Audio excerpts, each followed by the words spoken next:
Everyone, आज के lecture में हम लोग बात करेंगे कि कैसे पोटेंशियल डिपेंड करता है in terms of charge density की टर्म्स में। तो सबसे पहले देखिए हमारे पास क्या है। मान लीजिए एक स्फेयर है, तो आप देखिए स्फेयर से आपने क्या किया, r डिस्टेंस ले लिया और स्फेयर के ऊपर चार्ज है +q।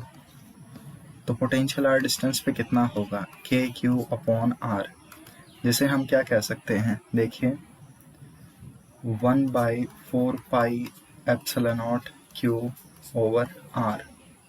आपको पता है अगर इस पे चार्ज q है, सिग्मा सरफेस चार्ज डेंसिटी है, तो सरफेस चार्ज डेंसिटी होती है चार्ज डिवाइडेड बाय एरिया, और एरिया हमारे पास ये हो जाएगा। तो एक बार मैं चाहता हूँ जल्दी से आप q की वैल्यू यहाँ पुट कर दें। तो पोटेंशियल आउटसाइड, इसका फॉर्मूला क्या हो जाएगा, जल्दी से देखिए, कैलकुलेट कीजिए। 4π से 4π कैंसल आउट हो जाएगी, तो बचेगा सिग्मा r² ओवर क्या, देखो ε0r। तो सिग्मा की टर्म्स में यहाँ पे पोटेंशियल इस फॉर्मूले से दिया जाता है। अब अगर हम बात करें कंडक्टिंग की, कि आपके पास कंडक्टिंग स्फेयर शेल है, तो उस केस में पोटेंशियल इनसाइड और पोटेंशियल ऑन द सरफेस ये कितना होता है, इट इज़ kq/रेडियस। फिर से प्लीज़ q की वैल्यू पुट कीजिए, और उस सिनेरियो में आपके पास आंसर आ जाएगा सिग्मा r/ε0। तो सिग्मा की टर्म्स में भी पोटेंशियल याद रखना ज़रूरी है, और इन्हें हम आगे यूज़ करेंगे इन फॉर्मूला को। ओके, तो मैं चाहता हूँ सिग्मा की टर्म्स में भी याद रखें। याद नहीं रहता है तो जो याद है उसमें यहाँ से q की वैल्यू पुट कर दीजिए। q की वैल्यू आगे आपको क्या पुट करनी है, सिग्मा × 4πr²। बस आपका आंसर आ जाएगा, कैंसल आउट कर देना, k की वैल्यू भी पुट कर देना। नेक्स्ट, अब यहाँ पे एक चीज़ देखिए, हमें एक टॉपिक डिस्कस करना है which is called corona discharge. इसका उस कोरोना से कोई लेना देना नहीं है। तो कोरोना वर्ड जो यहाँ पे है, इसे आप कह सकते हैं ये कॉर्नर से आया है। तो जो हम पढ़ने वाले हैं उसे शॉर्ट में अगर मैं बताऊं तो charge leaks from corners. Charge कहाँ से लीक होता है, कॉर्नर से। कैसे, देखिए सबसे पहली बात, आई होप आप लोगों को एक टर्म याद हो पिछली क्लास से, जिसे हम कहते हैं रेडियस ऑफ कर्वेचर। तो रेडियस ऑफ कर्वेचर ये किसे डिनोट करता है कि किसी सरफेस का क्या रेडियस है।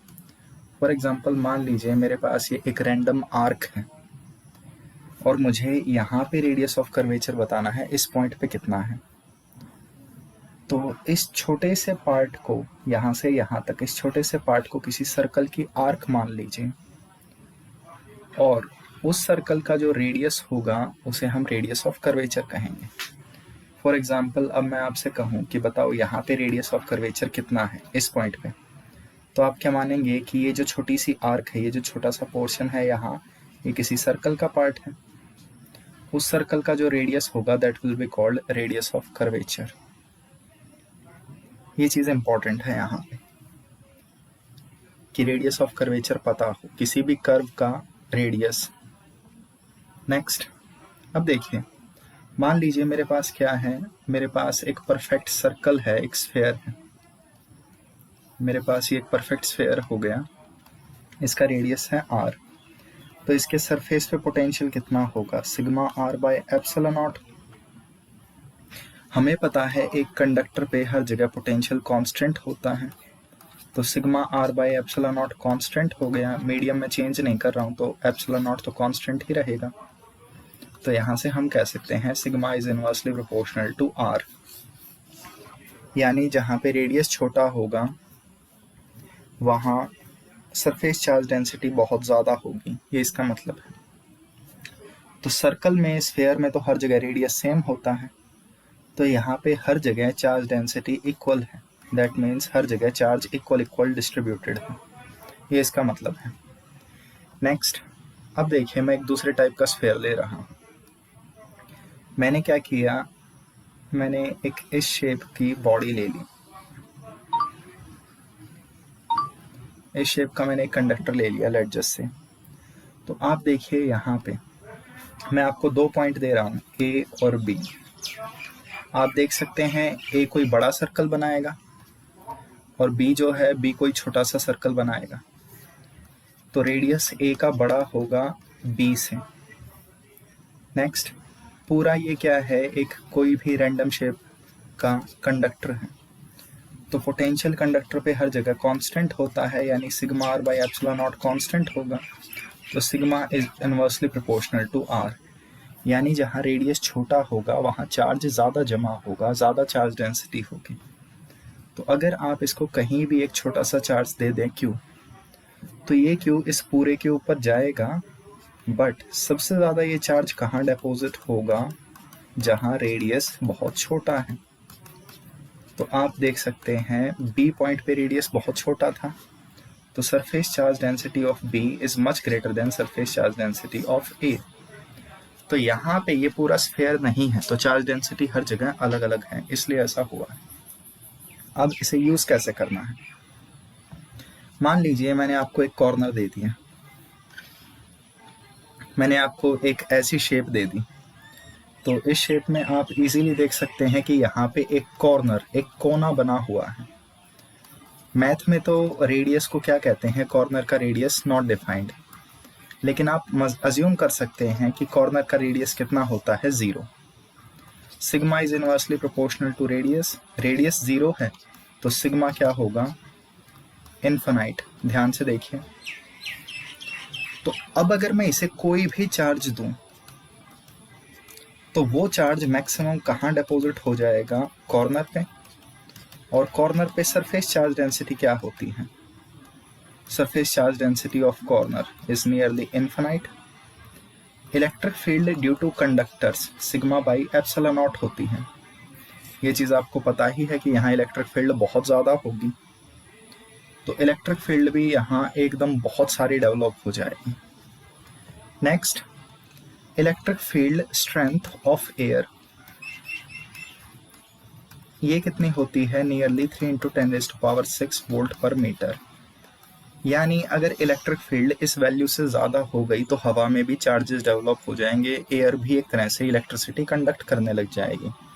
शॉर्ट में कहूँ तो हवा में भी करंट आ जाएगा अगर इलेक्ट्रिक फील्ड इससे ज़्यादा हुई तो। अब देखिए, मान लीजिए हमारे पास क्या है, एक कॉर्नर शेप का कंडक्टर है। इसे आप कोई भी चार्ज देंगे तो मैक्सिमम चार्ज कहाँ डेवलप होगा, कॉर्नर्स पे।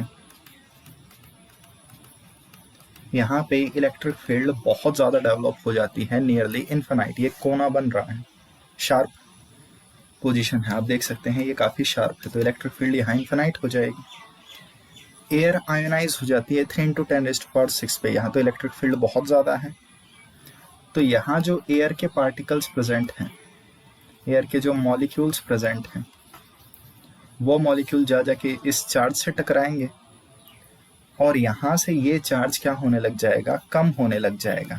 इस चार्ज की लीकेज स्टार्ट हो जाएगी, ये चार्ज धीरे धीरे कम होने लग जाएगा।